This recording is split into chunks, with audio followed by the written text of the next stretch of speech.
नमस्कार। और कैसे हैं आप सब। मनुपरी ड्रीम चैनल में आपका हार्दिक स्वागत है। और आज का जो हमारा विषय है वो हम बात करेंगे कि कुछ लोगों का कहना होता है कि जो भी होता है ना, या हमारा जो नसीब है वो पहले से लिखा हुआ होता है। आज मैं इसी टॉपिक पे ही बात करूँगी। देखिए, ये कुछ हद तक कहा जाए ना कि ये बहुत ठीक कहा गया है कि सब कुछ हमारे जो भी कुछ होता है वो लिखा हुआ होता है। इसमें मैं आपको आज दो चीज़ बताऊंगी। वीडियो थोड़ी सी लंबी हो जाए तो नहीं कह सकती, क्योंकि इसके बारे में मैं आज पूरी डिटेल से बात करूंगी। क्योंकि विश्वास मानिए, ये हमारे आज से जुड़ी हुई है। जी हाँ, जो लोग इस वीडियो को देख लेंगे ना पूरा, उनको ये चीज़ तो कम से कम बहुत अच्छी तरीके से समझ में आ जाएगी कि इस वक्त जो हम अपना जीवन जी रहे हैं तो उसमें क्या सही है और क्या गलत है। जी हाँ, बिल्कुल। तो देखते रहिए मेरी इस वीडियो को। देखिए, मान लीजिए हमारा ये जीवन है, ठीक है।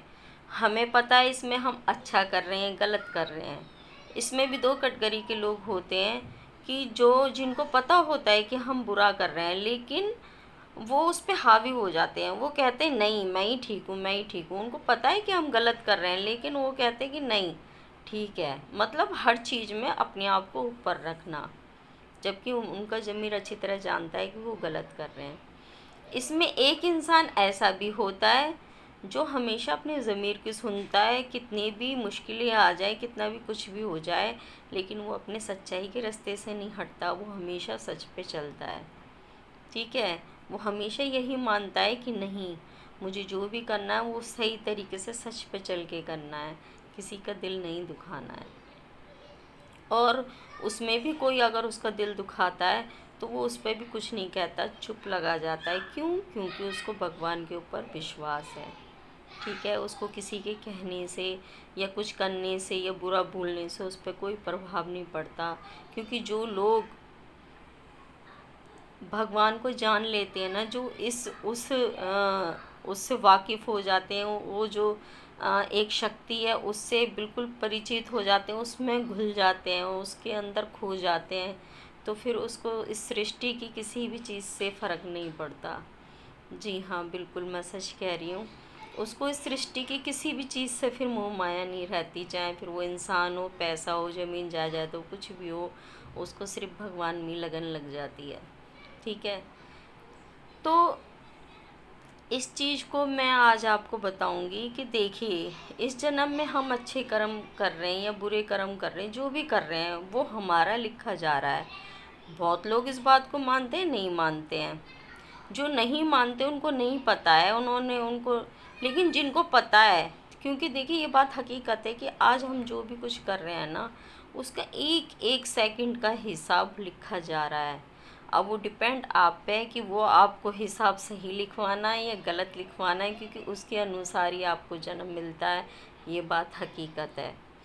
क्योंकि ये बात उतनी ही सच है जितनी सच आपके सामने खेती में मिट्टी के अंदर आप जो भी बीज डालोगे ना, वही बीज उपज के आपके हाथ में एक, मतलब आँखों के सामने उसी चीज़ का ही रूप लेगा।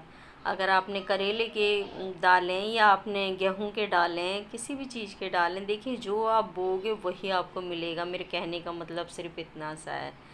इसी तरीके से हमारे कर्म भी होते हैं जीवन के, जो हम कर्म करते हैं वो हमारे बीज है। सबसे महत्वपूर्ण चीज़ यही है। और जब कर्म के साथ अच्छी सोच मिल जाती है, क्योंकि सोच से ही सब चीज़ें पैदा होती हैं। जब आपके कर्म के साथ आपकी सोच मिल जाती है ना, तो फिर आपकी ज़िंदगी में बस किसी भी चीज़ की आपको ज़रूरत ही नहीं होती है। ये बात मेरी आप मान लीजिए। तो कर्म लिखे जाते हैं।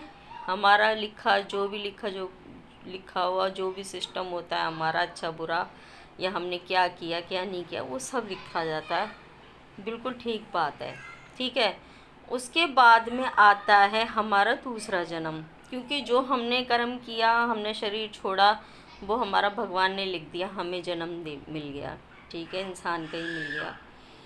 अब हमें आकर के पिछले जन्म कर्मों के हिसाब से हमें भगवान डिसाइड करते हैं कि हमें किस घर में जन्म मिलना चाहिए, किस माहौल में जन्म मिलना चाहिए, कि किस परिवार मतलब किस संगति के उसमें मिलना चाहिए। ये सब ऊपर वाला डिसाइड करके भेजता है।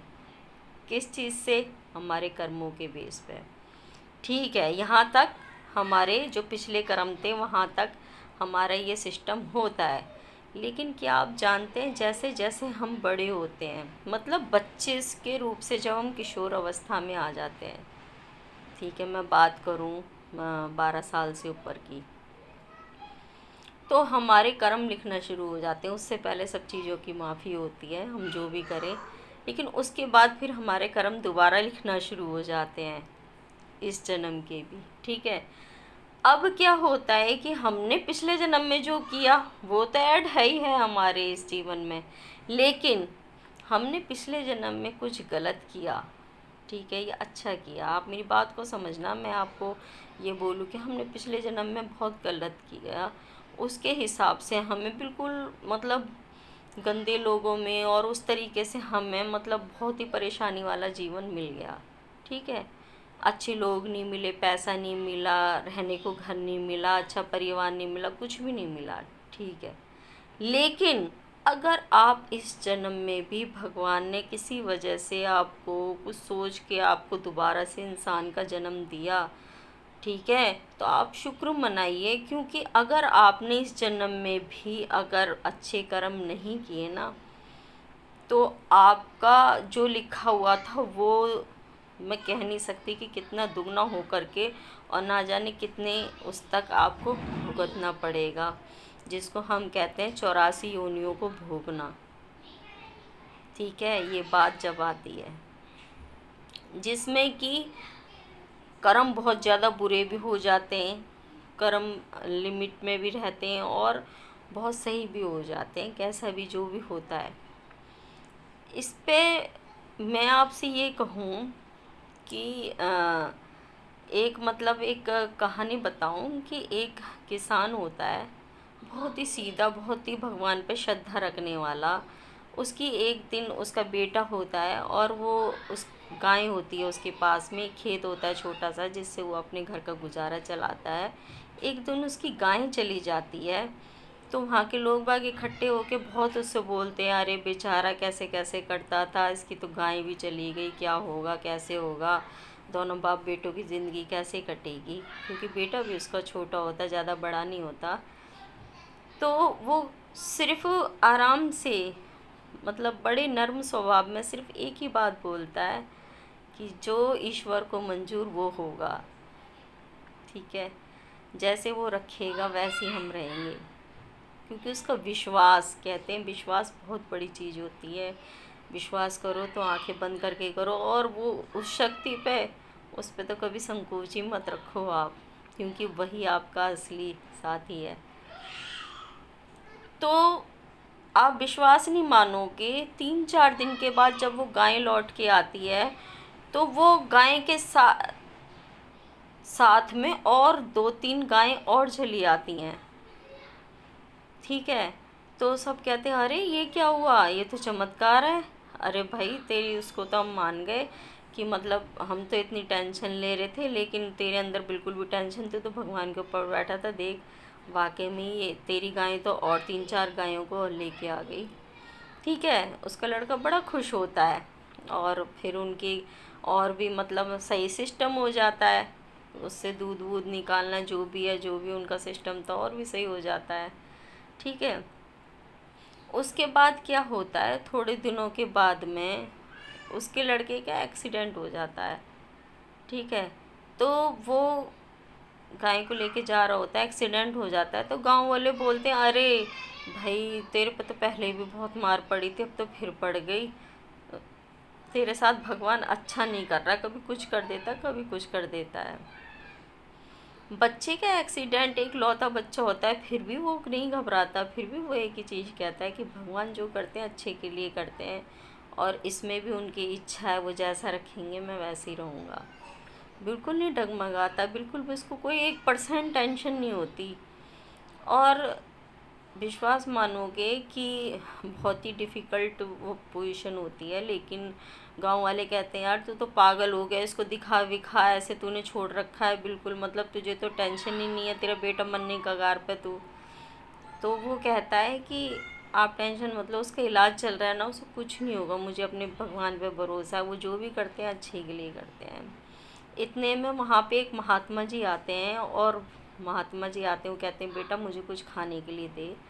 तो वो अपने बेटे को छोड़ के सबसे पहले उनके लिए खाने पीने का इंतज़ाम करता है, उनको बना करके जो भी उसके पास होता है वो खिलाता है। तो वो महात्मा जी बोलते हैं कि क्या हुआ तेरे बच्चे को। तो वो बोलते हैं कि ऐसे ऐसे बात हुई थी, ऐसे ऐसे बात हुई है। ठीक है, गांव वाले बोलते हैं तो पागल हो गया, इसका बाप बुढ़ापे में सटिया गया है और बस भगवान की रट लगाए रहता है, इसको तो अपना बच्चा भी नहीं दिखाई दे रहा, हर समय भगवान भगवान करता रहता है।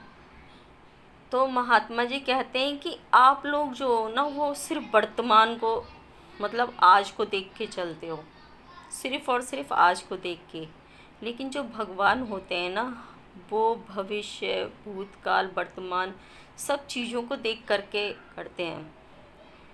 इस बच्चे की आज से जिस दिन इसका एक्सीडेंट हुआ था ना उस दिन पे इसकी मृत्यु होनी थी, इसकी मृत्यु होनी थी, लेकिन सिर्फ और सिर्फ इसके कर्मों से, इसके पिता के कर्मों से, जो इसका पिता कर्म करता है, जो अच्छी सोच रखता है, भगवान की भक्ति करता है, अच्छे संस्कार हैं, उसकी वजह से आज इसका बच्चा सिर्फ और सिर्फ छोटे से एक्सीडेंट होकर के रह गया, वरना आज इसका बच्चा नहीं होता, क्योंकि पुराने कर्मों के अनुसार इसको मौत 4 दिन पहले जब इसका एक्सीडेंट हुआ था तो इसकी मौत हो जानी थी, लेकिन आज उसका बच्चा ज़िंदा है।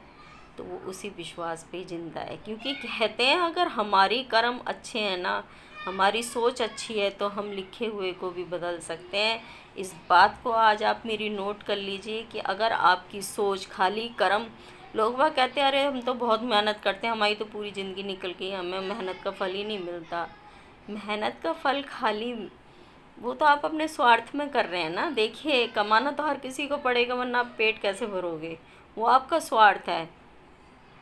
मेहनत, कर्म और सही नीयत जब आपस में मिलते हैं ना, जब उसका फल मिलता है।